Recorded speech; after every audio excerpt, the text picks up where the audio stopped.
Welcome to ASK classes. लीजिए student, अब आपके सामने क्लास 11th हिस्ट्री मतलब इतिहास के सेट नंबर बी का वीडियो लेकर के आ चुका हूँ।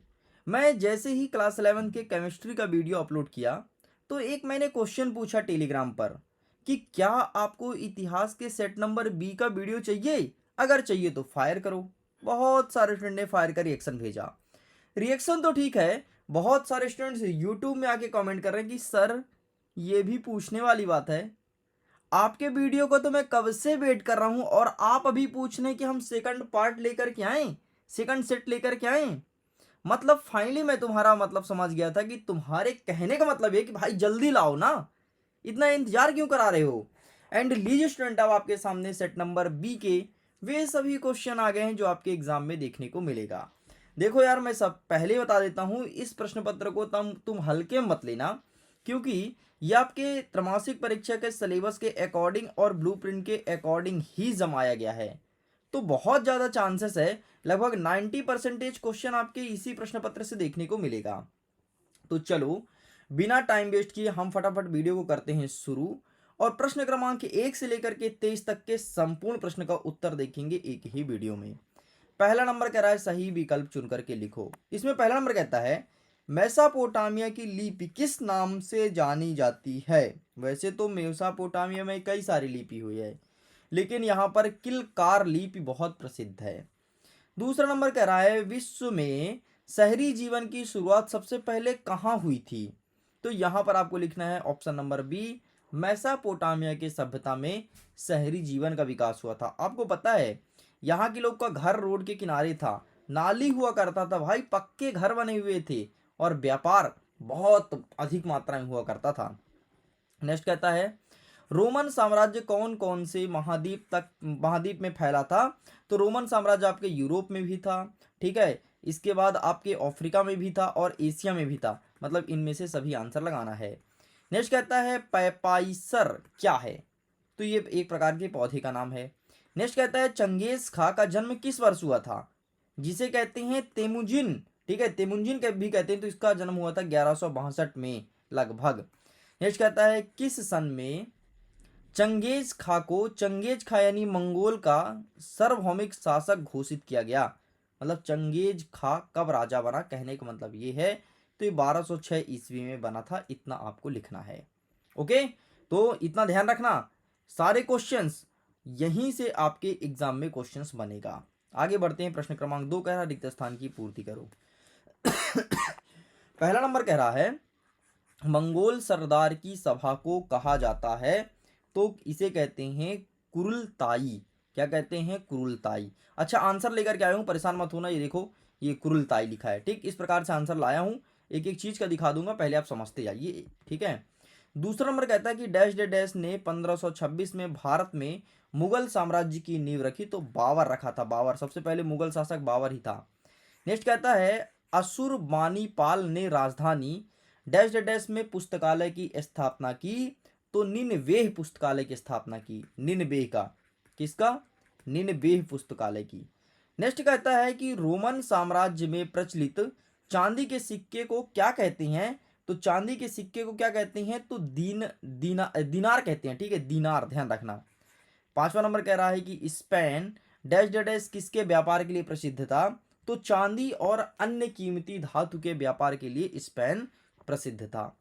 छठवां नंबर कहता है अगस्टस डैश डैश ईसा पूर्व में रोम का शासक बना। तो यहां पर आपको लिखना है 27 ईसा पूर्व, इतना लिख के करेंगे कंप्लीट। आगे बढ़ते हैं, प्रश्न क्रमांक 3 कह रहा है सत्य असत्य में उत्तर लिखो। पहला नंबर कहता है भूमध्य सागर को रोमन साम्राज्य का हृदय कहा जाता था। तो यहां पर आपको सत्य कर देना है। नेक्स्ट कहता है पेम्पोई एक नगर था। तो ये भी सही कर देना है। तीसरा नंबर कहता है कि मेसोपोटामिया की सभ्यता सिंधु नदी के किनारे विकसित हुई थी। तो ये आपको गलत कर देना है। नेक्स्ट कहता है चंगेज खा का जन्म राइन नदी के निकट हुआ था। तो यहां पर आपको गलत कर देना है। नेक्स्ट कहता है मंगोल सैनिकों की सबसे बड़ी इकाई 1 लाख सैनिक की थी। तो यहां पर आपको गलत कर देना है। छठा नंबर कहता है बाटू चंगेज खा का पुत्र था। तो ये आपको गलत कर देना है। इस प्रकार से पहला और आपका दूसरा सही है, बाकी सब कुछ गलत है। आगे बढ़ते हैं, प्रश्न नंबर 4 कह रहा है सही जोड़ी मिलाइए। पहला नंबर कहता है सुमेरियन। सुमेरियन, तो इसका सही आंसर लगाना है कि यह एक प्राचीन भाषा है जो कि मेसोपोटामिया की भाषा थी। नेक्स्ट कहता है जिमरी लीम, तो इसका हो जाएगा मारी। नेक्स्ट कहता है इननान, तो इसका सही आंसर हो जाएगा प्रेम और युद्ध। नेक्स्ट कहता है फ्रिंकेसिस, तो इसका सही आंसर हो जाएगा आपका सुगंधित रॉल। ठीक है, तो ये हो जाएगा आपके चौथे का। नेक्स्ट कहता है दीनारियस, तो इसका सही आंसर हो जाएगा चांदी का सिक्का। क्या हो जाएगा? चांदी का सिक्का। एंड नेक्स्ट कहता है जाहिरुद्दीन बाबर, तो इसका सही आंसर हो जाएगा कि भारत में मुगल शासक के संस्थापक। एंड नेक्स्ट कहता है 1260 ईस्वी, तो यहाँ पर हो जाएगा आपका कुबलाई खाना का राजा रोहण, तो ये हो जाएगा 7वें का। इस प्रकार से ये भी होता है कंप्लीट। आगे बढ़ते हैं। 5वां नंबर कह रहा है कि एक शब्द या एक वाक्य में उत्तर लिखो। पहला नंबर कहता है कि सुनहरा गिरोह का गठन किसने किया था? चंगेज खान ने किया था। किसने? चंगेज खान ने। नेक्स्ट कहता है आपका चंगेज खां की विधि संहिता को किस नाम से जाना जाता था? तो इसे कहते थे यासा। ठीक है, चंगेज खां की विधि संहिता को कहते थे यासा। मंगोल साम्राज्य की स्थापना किसके नेतृत्व में हुई? तो चंगेज खां के नेतृत्व में।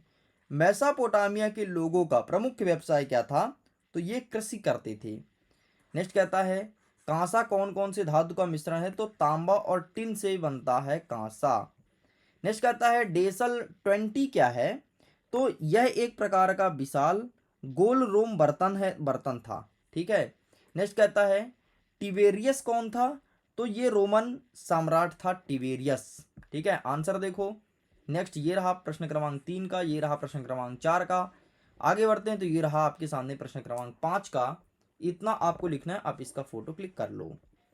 आगे अब हम प्रश्न कवर करेंगे प्रश्न क्रमांक 6 से लेकर के आगे के क्वेश्चंस को फटाफट जल्दी जल्दी देखेंगे एक एक प्रश्न के उत्तर को, और साथ में इसका आंसर भी देखेंगे स्पीड में।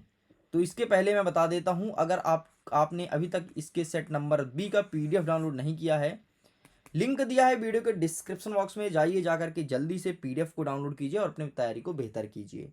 पीडीएफ को डाउनलोड करने से सबसे बड़ा यही फायदा मिलता है कि जब तुम्हारे एग्जाम्स होते हैं तो तुम्हें एक बार, जैसे तुमने वीडियोस पढ़ लिया, एक बार तुम्हें आसानी होती है पीडीएफ पढ़ने के लिए।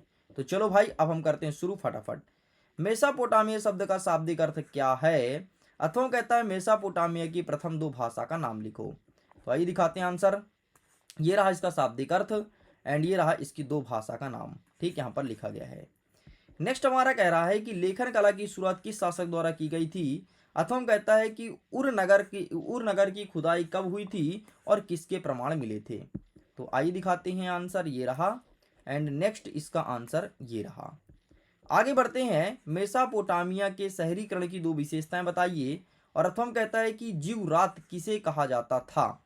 तो ये रहा आपके सामने आंसर एंड ये रहा नेक्स्ट आंसर। आगे बढ़ते हैं। किलाकार लिपि क्या थी? और अथवा कहता है कि सीमार का शाब्दिक अर्थ लिखिए। तो ये रहा है आपके सामने किलाकार लिपि एंड ये रहा है आपके सामने सीमार का शाब्दिक अर्थ। आगे बढ़ते हैं। 10वां नंबर कहता है कि असुर बानीपाल के पुस्तकालय में लगभग कितनी पट्टिकाएं थी? और अथवा कहता है कि मेसोपोटामिया लेखन के 2 उपयोग लिखिए। तो आइए दिखाते हैं। ये रहा है आपके सामने, इसका स्क्रीनशॉट ले लीजिए एंड ये रहा मेसोपोटामिया लेखन की 2 विशिष्ट उपयोग। ठीक है, ये रहा है आपके सामने। आगे बढ़ते हैं। रोमन साम्राज्य की प्रमुख विशेषताएं बतानी है। और अथवा कहता है कि वर्ष वृत्तांत से क्या आशय है? तो ये रहा है आपके सामने रोमन साम्राज्य एंड ये रहा है आपके सामने वर्ष वृत्तांत से आशय। तो आप इसका फोटो क्लिक कर लो। 12वां नंबर कहता है कि बहुदेववाद से आप क्या समझते हैं? और अथवा कहता है कि ऋतु प्रवास क्या होता है? तो ये रहा आपके सामने बहुदेववाद एंड ये रहा आपके सामने ऋतु प्रवास। ठीक, यह एक प्रक्रिया है जिसमें लोग पशुधन मौसम के अनुसार चारागाहों और पानी की तलाश में एक स्थान से दूसरे स्थान तक जाते हैं। 13 नंबर कहता है रोमन साम्राज्य को कितने चरणों में बांटा जा सकता है? नाम लिखना है। और अथवा कह रहा है कि सॉलिडस किस धातु से निर्मित सिक्का था और इसको किसने प्रचलित किया था, मतलब किसने चलवाया था? तो ये रहा पहले ऊपर वाले का आंसर एंड ये रहा आपके सामने नीचे वाले का आंसर। नेक्स्ट कहता है 14 नंबर चीन की महान दीवार का निर्माण क्यों किया गया था? अथवा कहता है यायावर समाज के ऐतिहासिक स्रोत कौन से हैं? तो ये रहा है आपके सामने आंसर, चीन के दीवार वाला, एंड ये रहा है आपके सामने ऐतिहासिक वाला।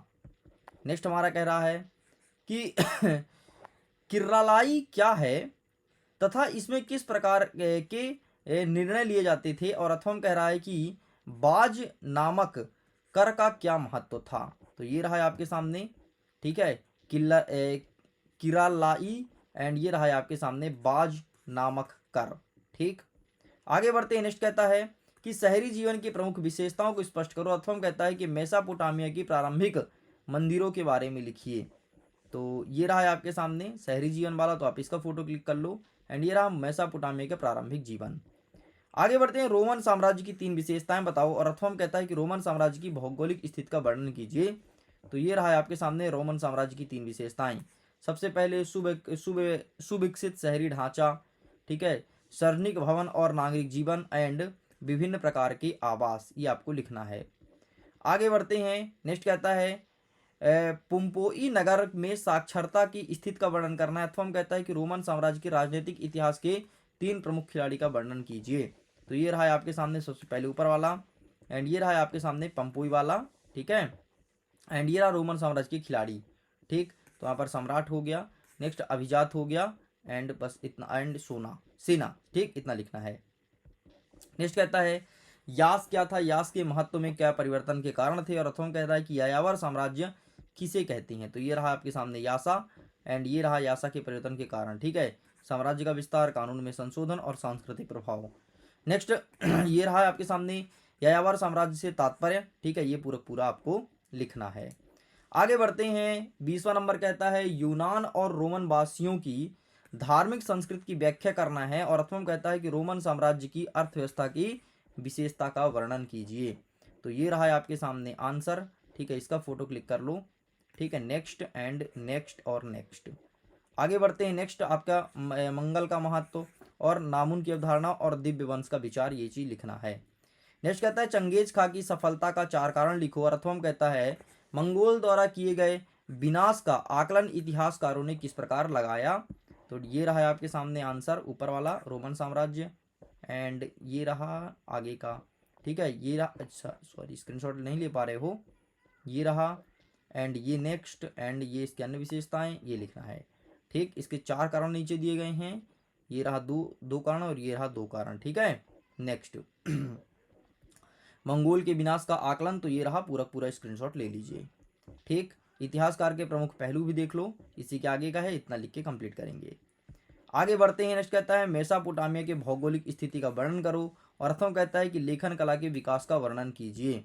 आइए दिखाते हैं मेसोपोटामिया की भौगोलिक स्थिति। सबसे पहले नदी सीमितता, उपयोगी भूमि, एंड नाविक संचार, कृषि उपयोगिता, सुरक्षा स्थिति, इतना लिखना है। ठीक है, मेसोपोटामिया की लेखन कला का विचार, इसका भी देख लो, इसको भी लिख दीजिएगा। चलो ठीक, कंप्लीट होता है लेखन कला वाला भी। अब कहता है कि विश्व के मानचित्र में दिखाना है, ठीक है, ईरान कहाँ पर है, फरावत कहाँ पर है, इराक कहाँ पर, रोम और सीरिया कहाँ पर है, और इसे दिखाना है भारत के मानचित्र में। तो हम आपको भारत के मानचित्र वाला दिखा देते हैं, क्योंकि हमारे पास भारत का मानचित्र अवेलेबल है। एक सेकंड, मैं मानचित्र ले आता हूँ, एंड नेक्स्ट ये रहा मेरा प्यारा हिंदुस्तान। अब इसमें हम लोकेट करके दिखाते हैं कौन सा चीज़ कहाँ पर है। मैं आपको भी सर्च करूँगा, आप भी भारत का भरना, लेकिन अगर तुमको जो भी पता है प्रश्न पूछेगा, हो सकता है विश्व के बारे में आपको पता है तो विश्व भर देना, लेकिन भारत ही भरो। अरब सागर, ये रहा इधर है अरब सागर पहले नंबर पे। काराकोरम, तो काराकोरम लद्दाख जास्कर, तो ये है तुम्हारा काराकोरम 2 नंबर। नेक्स्ट कहता है तिब्बत का पठार, ये कहलाता है पूरा तिब्बत का पठार 3 नंबर। नेक्स्ट कहता है चाइना, तो ये इधर है चाइना 4 नंबर। लो, तो ये होता है कंप्लीट, इस प्रकार से आपको फिल करना है। ओके स्टूडेंट्स, तो वीडियो पसंद आया तो वीडियो को लाइक कीजिएगा अपने मित्रों तक शेयर जरूर कीजिएगा, क्योंकि अंतिम वीडियो है ये, आपका अंतिम पेपर है, डेफिनेटली तबाही मचाओगे। और अब देखना है बूस्टर डोज, वो भी जल्द अपलोड होने वाला है। ओके, मैं वीडियो को एंड करता हूँ। Thank you.